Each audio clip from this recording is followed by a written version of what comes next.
अस्सलाम वालेकुम दोस्तों, आपका राज गल्फ न्यूज़ में बहुत बहुत स्वागत है। दोस्तों आज की वीडियो में हम कुवैत की कुछ अहम तरीन खबरें जो हैं वो आप तमाम दोस्तों के साथ शेयर करने वाले हैं। तो अगर आप कुवैत के अंदर रहते हैं और कुवैत के हालात से बाखबर रहना चाहते हैं तो इस वीडियो को आप शुरू से लेकर आखिर तक जरूर देखें। दोस्तों वीडियो पसंद आए तो लाइक और शेयर जरूर करें। चलिए दोस्तों बढ़ते हैं अपडेट की तरफ। दोस्तों पहली खबर ये है कि कुवैत हुकूमत ने कल जो कर्फ्यू का ऐलान किया था, जिसके बाद कर्फ्यू लगाया गया था, आप पता चलो कि इस कर्फ्यू के काफ़ी ज़्यादा असर जो है कुवैत में देखने में आया है।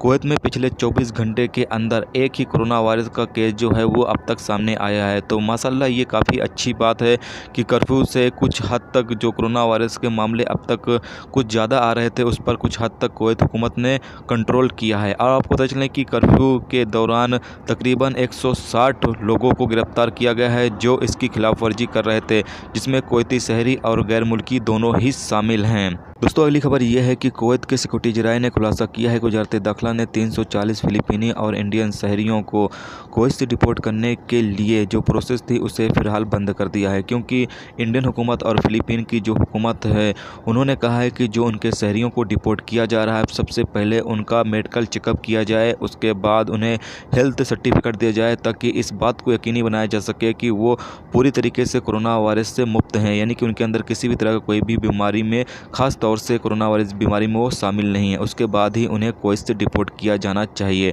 आपको तो चलें कि कुवैत से तकरीबन कल 3 फ़्लाइट जो हैं वो रवाना होने वाली थी, जिसमें से 2 इंडिया के लिए और एक जो है फ़िलीपीन के लिए कुवैत हुकूमत रवाना करने वाली थी, जिसमें जो लोग इलीगल तरीके से रहते हैं जिन्हें गिरफ़्तार किया गया था उन तमाम लोगों को ये फ़्लाइट के ज़रिए डिपोर्ट किया जाने वाला था। लेकिन जब इस हवाले से जो अपडेट इंडियन हुकूमत और फ़िलीपीन की हुकूमत की तरफ से आई है, जिसके बाद अभी फ़िलहाल ये जो प्रोसेस है उसे रोक दिया गया है।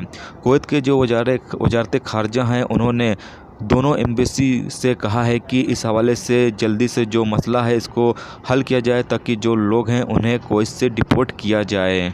दोस्तों अगली खबर ये है कि कुवैत के किंग फहद रोड पर एक ट्रैफिक हादसे के नतीजे में 3 लोगों की मौत हो गई है, जबकि 7 लोग जो हैं वो ज़ख्मी हो गए हैं। जो ज़ख्मी हुए हैं उन्हें एम्बुलेंस के जरिए अस्पताल में दाखिल करा दिया गया है, जिसका इलाज चल रहा है। तो दोस्तों ये थी कुवैत की कुछ लेटेस्ट अपडेट जो आप तमाम दोस्तों के साथ शेयर की गई। तो उम्मीद करता हूँ दोस्तों ये वीडियो आपको पसंद आई होगी। पसंद आई है तो लाइक और शेयर जरूर करें। चैनल पर नए हो तो चैनल को सब्सक्राइब करके साथ में बेल के आइकन को जरूर प्रेस करते हैं, जिससे जब भी मैं कोई न्यू वीडियो डालूँ उसका नोटिफिकेशन आप तमाम दोस्तों को मिलता रहेगा। चलिए दोस्तों मिलते हैं नेक्स्ट वीडियो में नेक्स्ट टॉपिक के साथ। जब तक रखिए अपना ख्याल रखिए। खुदा हाफिज़।